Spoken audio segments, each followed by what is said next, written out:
Back in February, I did a video on my first time playing PIXELMON, and I really enjoyed it. And if you don't know what PIXELMON is, it's basically a Minecraft mod that adds Pokemon into the game, as well as items, Pokemon centers, and marts, as well as an extensive amount of gyms, shiny Pokemon, and tons of other things. So today I will be spending 100 days in a single-player PIXELMON world. So without further ado, enjoy the video. Wait! Did you think you could actually get away without subscribing? Ha! But really though, if you could subscribe, it would really help out a lot. Thanks. So we load up our world, and the first thing to start off the 100 days is that we are presented with our choice of starter. And obviously we choose Squirtle, because it's the best Pokemon of all time, as you all should know. And pretty soon we are presented with the world that we will spend the next 100 days in. Also, one quick thing to note is that I set it to peaceful mode, because I just did this in a single player world, so I felt that mobs intertwined with Pokemon would feel a little weird. This also made it so that we don't have to eat, so just make note of that throughout the rest of the video. Day 1. We basically just do all the normal beginner things, such as punching trees for wood, sending out our Squirtle to see how big he is, and making our first crafting table, which leads to a wood pickaxe. This will allow us to get stone. We then go and turn some of that into a stone pickaxe when we are challenged by an Apom who swiftly kills our Squirtle. That was pretty short-lived. We then go make our way back down to the cave to begin gathering some more stone. And in that very cave, we come across our first pieces of coal, too. We then make it out with 21 coal and 16 cobble. Next, we complete our tool set by making an axe and a shovel. Then I decided that I want to do some adventuring to find a good spot to start building a house. So I make a boat and set sail to better and greater things. We adventure until we come across this cool, majestic pink and blue and purple biome. I then begin mining a few trees, as I thought this would be a good spot to settle down for a little bit. It also turned out that this place has these healing springs that give regeneration when sat in. And then we basically stayed in this home until the sun began to set into the night of day 1. During this night, we kept collecting those blue trees, as I thought they were really cool and wanted to use them in whatever my house was. But I kept wondering, as I realized there was nothing unique about this biome other than some cool colored trees, and while that was cool, I wanted a biome with a bit more difference in terrain. So when the night left and day arose into day 2, I decided to move on and keep exploring for somewhere else to build a house. And we basically just kept on walking until we came across a Pokemart in the distance. We then approached it and made our way in, and then proceeded to steal everything from it and get the heck out of there. Then, as we were wandering, we found a village with a mart in the center, as it effectively did the same thing there, raiding it until night. We made our way into a house for the night and spent it there doing things like sorting our inventory, and not long after the sun began to rise, marking the start of day 3. Day 3 started with finding ourselves a massive ravine and starting to explore that, especially the oh-so-important iron. We also found a lot more coal and some sapphires too. And a long story short, we left with 46 iron and 61 coal, and a mix of a few other random gems, which took up most of day 3. We then made a couple of furnaces and began smelting all of our iron. We then took about half of that iron and was making an iron pickaxe, axe, and shovel. We then took some more of that iron and some rubies even, and making them into a team magma chestplate and the iron into a rest of a full suit of armor, which brought us to day 4. Day 4 begins with some more exploration to find somewhere to build a house. We then came across these cool mountainous jungle biomes, and I knew this was the place I wanted to build my house. We then made our way to the bottom of the mountain, and I began climbing it all the way to the top. Once we were there, I made a dirt pole at the top of the mountain I wanted to build on, and began the journey back to the old village to get our stuff. That was when I realized I had way too much stuff, spending the night narrowing down what I needed to bring. For the rest of day 4, we began the trek back to the jungle mountain biome to start mining some of the wood there to build my house out of. But as I was walking, I came across a small cave in the ground, so I decided to make my way in and spend some of the day mining. We found more iron and got out of there, because I didn't want to spend all of day 5 there mining. We spent the afternoon of day 5 mining even more wood, and at the night, making our way to the top of the mountain. Once finally back at the top, I started to settle down at a little area for crafting and smelting the iron that I'd gathered earlier. I also took some of the wood and turned it into sticks to make ladders, which make getting up a lot easier. And so we spent the rest of the night and a chunk of day 6 placing ladders all the way to the bottom. Then I made a pair of shears to go gather leaves for decoration, while gathering even more wood as I wanted to go for a more natural look on my house. Once I felt I had enough, I made my way back up to the top and spent most of the day 6 flattening out the top of the mountain, as it was too pointy to build on. Day 7 began with us finishing off the clearing of land and setting out the foundations for where we wanted to build our house. Days 7 through 8, we basically just worked on our house for a while until we ran out of materials, getting us this far until we had to restock. Then, after spending the night of day 8 gathering and collecting, I basically just head back up and spend the rest of days 8 to 12 working on my main house, at least for the time being. Doing things such as adding leaves and decorating the exterior, forming this mahogany, glass, and natural box kind of shape, with a tower in the corner to look out of, forming a really nice decorational addition, if you ask me. And so building our house took all the way till the night of day 12, and my goal for day 13 would be to go on a mining trip, because now that I had established a real home, I decided I wanted to get more materials to work with. And now that I had prepared by making a couple pickaxes, we headed down into the cave, which would mark the start of day 13. Throughout our extensive caving, we found much more iron, sapphires, and this weird flower thing that was called Miner's Delight. I have no idea what it's for, but it sounds cool, I guess. While mining, we also found a bit of gold and different kinds of sapphires, different to the one we had been finding all along, which was a little weird. We also found this massive opening into many more ores, including our first ever diamonds of the 100 days. I very swiftly then mined them all up and obtained our 4 diamonds. We then explored the rest of the cave and made it back to our house safely. And overall, we found 44 iron, 4 diamonds, 3 emeralds, and some other gems like sapphires. However, that was when I realized that I hadn't named my squirrel yet, so we decided to name him Moy. Next, for the rest of the night of day 13, I decided to start mining up some more trees, as I wanted to get started on another major build pretty soon. All this mining brought us to the morning of day 14, which I still don't have a bed, and because there are no mobs, I can't get one until I find a Mareep or a Wooloo, and that's why I haven't been sleeping, by the way. But anyway, day 14, I decided I wanted to do some more adventuring, so I got in my boat and did some sailing. The first biome we cross is a swamp, which doesn't have much in it other than this. Heh?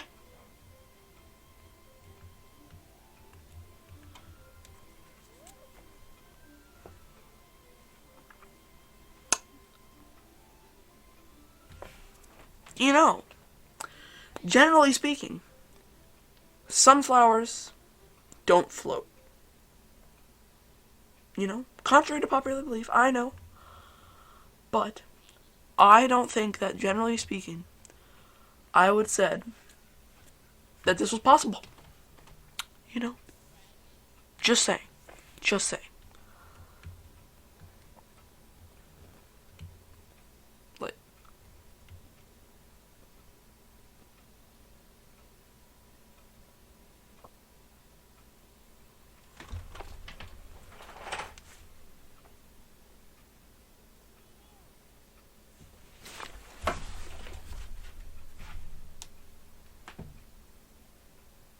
and so, yeah, I guess that happened. But anyway, the next biome we cross on our journey is this dark and spooky forest that has these flowers that give you the wither effect called the death bloom. And so I quickly made my escape. We basically then just wandered on and on for the rest of day 14 into the morning of day 15. Days 15 and 16 we found a Badlands biome and made our way in and found a wild Luxio. So I just hucked one of my 2 Ultra Balls at it and hoped for the best, and what do you know, I caught it. My first wild Pokemon. Then for the rest of the days and nights, we adventured until finally finding our way back home with our new friend. To start days 16 to 18, basically we just head back down to the mines to find aluminum, which you will see right here. And even more iron and coal, and basically just anything we could, including more gems. We then find our way back to our house and make this cool Pokeball making anvil, because in order to make Pokeballs, you need apricorns, which you then cook and flatten with this anvil and a hammer. You then need to do the same with iron or aluminum. They're basically interchangeable in this game. And that is what makes the Pokeball bottom. Next, during the night of day 18, we find a Spinda, which attacks us and we kill it with ease. But it drops us 2 pieces of wool. We then spend days 19 to 20 looking for another Spinda before finally finding one at last, getting our 3rd piece of wool, allowing us to make a bed. At last, we then place it down right next to the healer we made earlier with our diamonds. Then on day 21, we head out and find a wild Starly, which could be useful for a flyer. So I decided to catch it, and after battling Eradicate, we level up our Starly to level 20, and it evolves into a Staravia. We then make our way back home mid-day 21 and heal our team up. Then on day 21, we go out and finally try to evolve our Squirtle. And after a battle with a Graveler, he finally evolved into a beautiful war turtle. Next, from day 21 all the way to day 27, we went on a big adventure out to an amazing desert badlands biome, with a big village and a mart in the center. I looted all of the center of its stuff and did the same to the mart. Next, I walked out to try to catch some Pokemon, and since we were in a biome I'd never seen before, it was the perfect opportunity to do so. It just so happened that while I was walking, I found a Vibrava, so I tried to battle it, and did some chip damage and then threw a Pokeball, and just like that, I had a Vibrava. Once it evolved, I would be able to fly, so that was my mission, to evolve Vibrava, now named Blug. While I was leveling up Blug, I found a Centiswarch, which is my favorite Galarian Pokemon, so you know we had to catch it. I really wanted to name it Lengthy Fella, but it was too long, so I had to settle for elongation. Next up, we find a Torkoal and KO it, which brings Blug to level 45, which is when he finally evolves into a big, beautiful Flygon. And just like that, we hop on our new steed and fly off into the distance. Well, actually, we basically just fly home, but it sure was easy now thanks to Blug. After emptying our inventory at our house, I decided to make my way back to the village to grab a Pokemon computer thing, basically what you use for your boxes to bring back home. We made our way home and placed the box by our healer and went to bed, taking us to day 28. Day 28 starts off with me deciding I want to start off with a new project because I had a relatively small space to build on. And so I wanted to make a bridge to another mountain so I could expand onto that mountain. So I began collecting wood for this project, and for all of days 28 to 30, ending with a full chest of materials, which we will use to make our bridge. We then started working on the actual bridge on days 30 to 35, making a strip of wood for the base, counting 10 blocks for each segment until it goes downwards, going a block down each time, until at last our bridge looked like this. We then added some mahogany spires and finally adding fences to the bridge too. Lastly, we finished-ish this product and it looked like this. The reason I say finished-ish is because I wanted to add leaves across the top to make it look more natural and complete. We then go off and gather a whole bunch more leaves to start off day 35 and make our way back home to place them and finish off our bridge. Then continued doing so for days 35 to 38 until finally the base of our bridge was done. However, when you get to the end of the bridge, it just drops off, so we needed a way to have it look naturally leading toward the mountain. So we spent all of days 39 and 40 planning out and testing how I wanted it to look, and it ended up with this cool canopy area that stemmed off to a tree onto the land, bringing us to day 40. Once finished with our bridge, I spent all of days 40 to 44 working on a pathway up the mountain, to where I eventually would extend my house to. Then for the rest of the day, we made a pad for Blug to land on, which we finished on day 44. Next, on day 45, I decided to go back to the mines to mine for redstone to make elevators.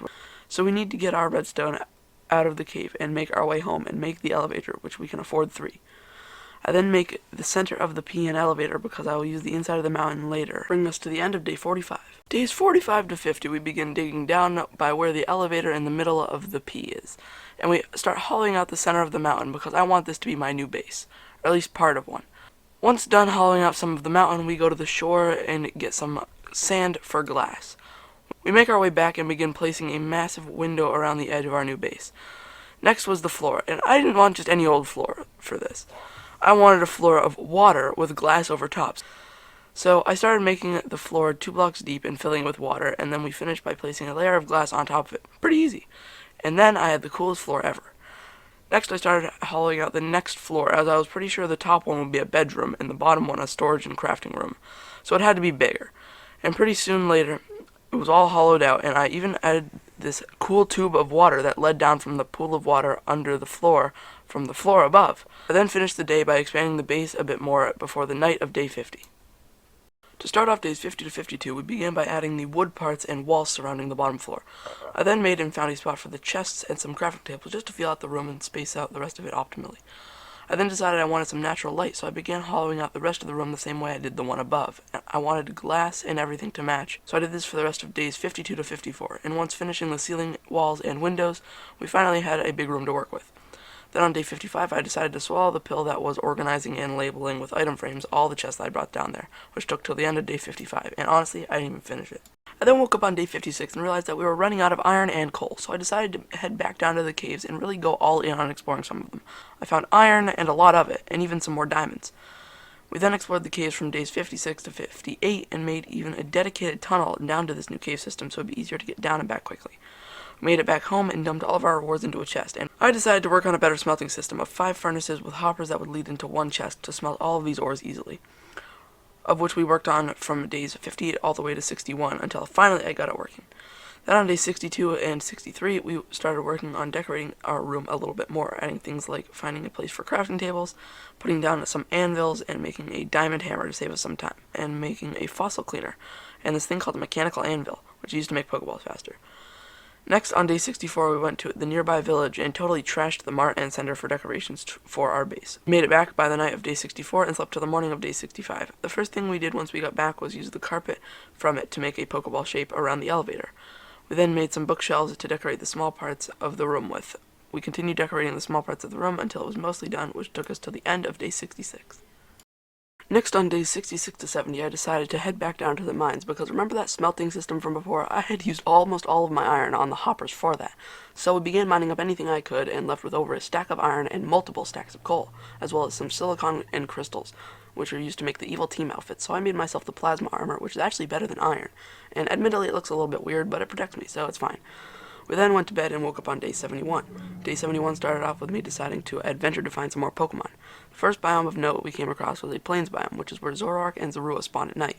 So I tried to get one, because they are some of my favorite Pokemon. I swiftly gave up because I wasn't finding one, and moved on to the next place of note, which was a snow biome, bringing us to the end of day 73. To start day 74, I spent a while searching, and I still hadn't found my Ninetales yet, so when I came across another Pokemon in Scizor, I battled it and got it down to really low HP, and then I threw a Pokeball and caught it on the first try. After a little while longer of looking for my beloved Ninetales, I eventually gave up on it, and from days 75 to 76, made my way back home. On day 77, I decided I didn't like the Pokemon helipad look, so I spent the rest of the day playing with a Pokemon canopy over the top of the leaves. I also made a PC and healer at the top of the base so I wouldn't have to go all the way back down into the base to do so. To start day 78, I decided to start getting my act together with my team, as I still haven't fully evolved my starter and hadn't figured out what Pokemon I wanted to use on my final team. So I then made my way over to the nearby sand desert village to grind and maybe find some cooler Pokemon I may want to use. From days 78 to 82, I grinded up my Wartortle and looked for some cool Pokemon I may want to add to my arsenal. Then at long last, on day 83, I finally found a cool Pokemon I might want to use on my team in this wild Talonflame. I got it super low health and kept throwing Pokeballs until I finally caught it.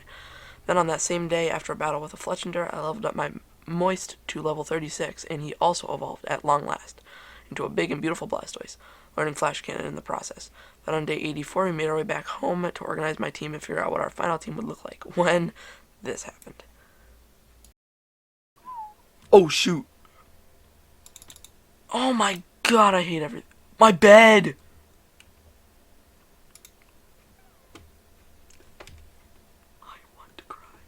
It then took me the rest of day 84 to retrieve all my stuff.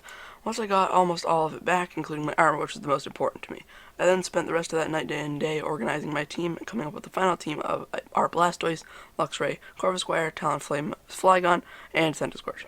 I then slept until the morning of day 85 when I renamed Talonflame Torch, which just popped into my head at the time, and I also renamed Corvisquire Night, resembling its darkness and armor, even though it's spelled differently. I then left my base to get some obsidian so I could make an enchanting table, as books weren't a problem with all the ones I stole from the Pokemarts. I got my 5 obsidian and made my way back home to craft our enchantment table. I then tried to find a place to put it when I found out that every place I intended to put it in my old house didn't allow for level 30 enchantments. And so on day 86 I started on the final major project of the 100 days, which would be a floating island for a wizard tower to put my enchantment table in. And from days 86 to 87, I worked on the base circle that the island would take shape around, and finished the outline by the end of day 87. I then went to gather a whole bunch more dirt, and began filling in the island from midday 87 to the end of day 89. And might I add that placing blocks upside down on a flying Pokemon is the most painful thing in the world, and then I finally finished the base island for the tower to be built on by the end of day 89. To start off day 90, I began building a dirt bridge to the island so we can get grass to spread to it, and then flew over to a nearby eucalyptus forest, which has this really cool wood that is like rainbow colored and matches bookshelves really well. And since the whole theme of this tower is enchanting, I decided to mainly use this wood in it. I then made it back home and began laying out the foundations for the tower and deciding just how big I wanted it to be. I then made the pretty smart realization to place the enchantment table where I wanted it and place the bookshelves around it so I could build the tower to perfect size according to the enchantment table. I then re-laid out the foundations to the tower and began building it upwards, placing stone and eucalyptus wood together, making what primarily made up the tower, which we did for the rest of day 91 on day 92, I went out for another expedition for more wood when... Oh my god. My bed.